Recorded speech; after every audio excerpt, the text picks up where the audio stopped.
Coucou tout le monde. J'ai beaucoup farfouillé dans ma scrap room. D'ailleurs là je suis encore en train de faire de la place.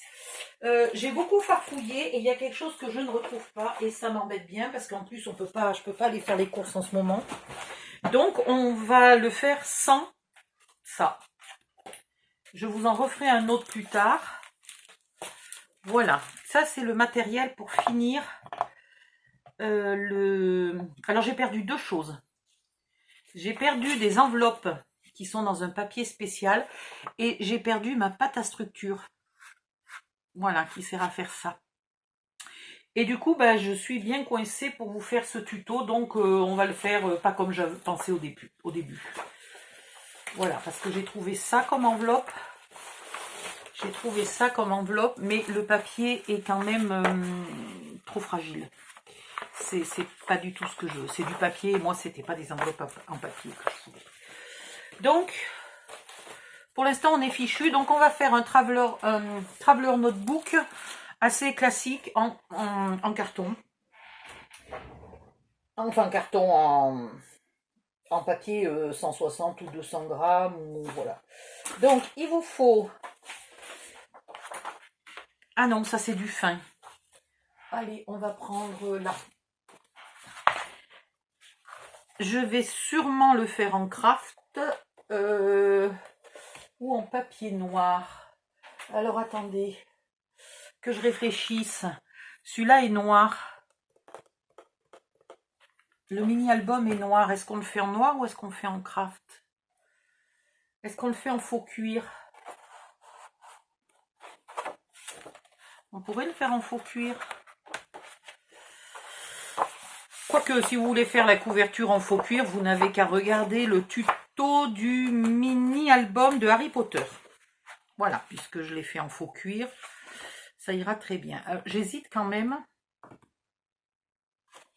Allez, on va faire ça.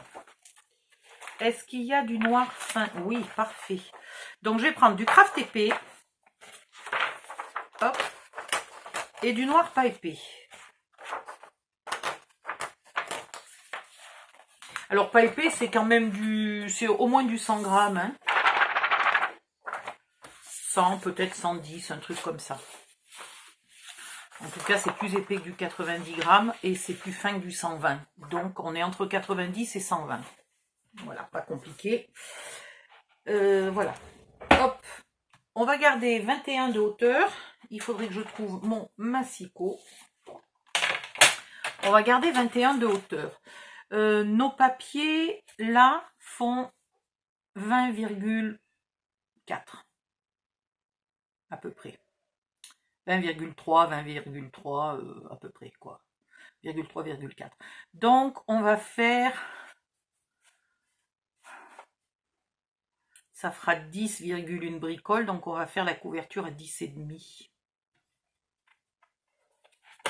Donc, à 10,5, vous faites un pli. Ensuite, on veut 3 livrets.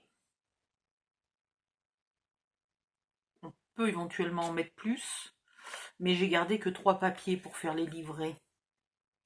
Donc, on va faire 1, 2, 3 livrets. On va faire 4 cm. Allez, donc ça fait 14,5. Ça fait épais 4 cm pour un journal de voyage qu'on est censé mettre dans un sac à main. Ça fait un peu épais, hein. On va faire un peu moins. 13,5. Ouais, allez, 13,5, c'est bien. Alors, 13,5 et 10,5, 23, 24. Je ne me suis pas trompée, 13, 23, 24. À 24, on va plier, tiens. On va pas gaspiller ce petit bout de papier craft.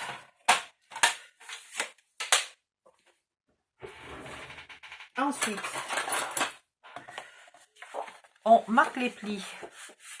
Pour pas abîmer le papier craft, vous marquez votre pli délicatement avec votre plioir, là presque à plat. Surtout pas perpendiculaire, presque à plat. Ok?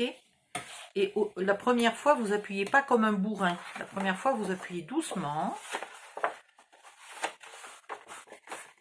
Voilà. Vous voyez, la première fois, j'ai même pas aplati complètement. Et du coup, on casse moins les fibres du papier. Là, par contre, il va falloir avoir la patience d'enlever tous les bouts de colle.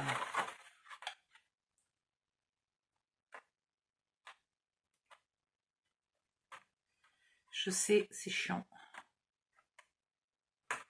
Voilà.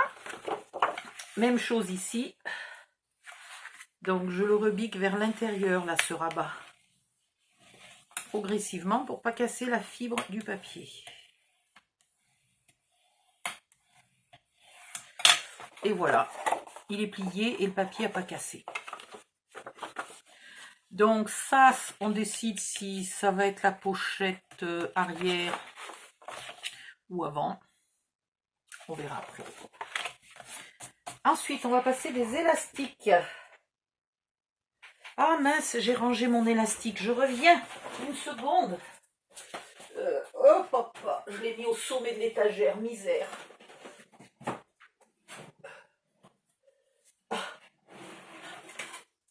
Bon, je vais attraper toute la pile. Encore du bol que je ne sois pas tout fait tomber dessus. Si vous n'avez pas d'élastique, vous prenez une ficelle. Ça sera un tout petit peu plus compliqué, mais c'est faisable.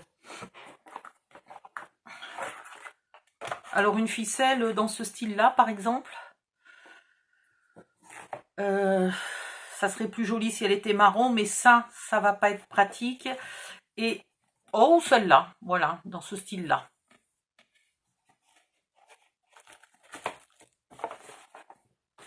Hop. Allez, toi tu vas par terre en attendant mieux. On va tracer des repères. Il faut que je remette des piles dans mon taille-crayon. Parce que mes crayons sont...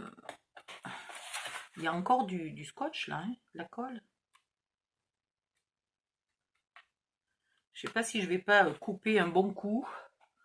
Enlever un petit millimètre pour que ça soit propre et net. On verra. Ici, non, on va coller les papiers d'abord. Allez, on va faire la couverture d'abord. Hop, hop, hop.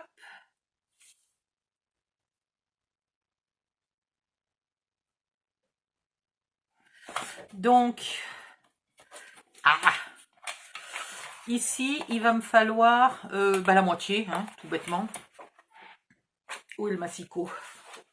Alors, si vous avez la chance d'avoir un massicot qui fait les centimètres et les pouces, quand vous devez couper en deux un papier qui est en mesure américaine, qui fait pile poil 8, plutôt que de vous embêter avec les millimètres, vous coupez à 4. Ok. Le massicot Action est bon pour les pouces et les demi-pouces. Il n'est pas bon pour les autres parce qu'il est divisé par 5 alors qu'il faudrait diviser par 4. Voilà. Donc, il est en dixième de pouce et non pas en huitième de pouce. Vous voyez?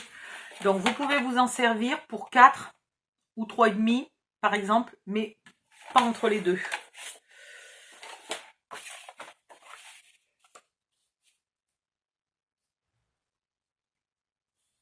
Hop, hop, hop.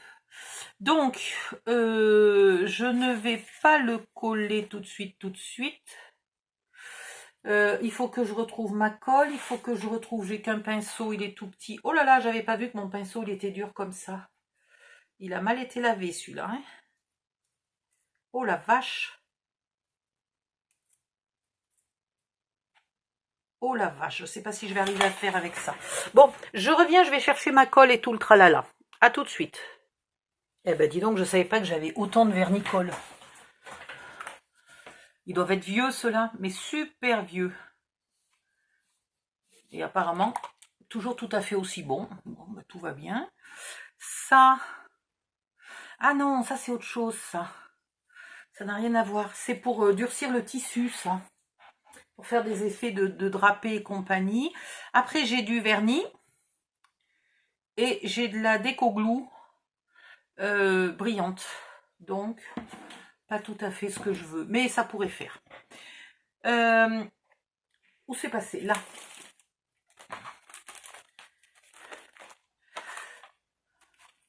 Hop. Alors, je vais en utiliser qu'une de feuilles. Je ne sais pas si j'utilise celle-là ou celle-là. Je vais en utiliser qu'une parce que je veux en garder une pour pour le jour où je retrouve mes bonnes enveloppes, ou alors si je peux aller faire des courses et en racheter, et faire une couverture avec une enveloppe. Voilà. Ah, et puis si je fabriquais moi-même ma pâte à structure, ça serait pas con. Ça serait pas con. Il faut que je retrouve la recette. Je reviens, je recherche ma recette et je reviens. Voilà, j'ai retrouvé, mais du coup, je vais faire une vidéo à part. Donc, j'arrête cette vidéo qui sera toute minuscule, c'est pas bien grave, et je vous retrouve dans la vidéo suivante. À tout de suite.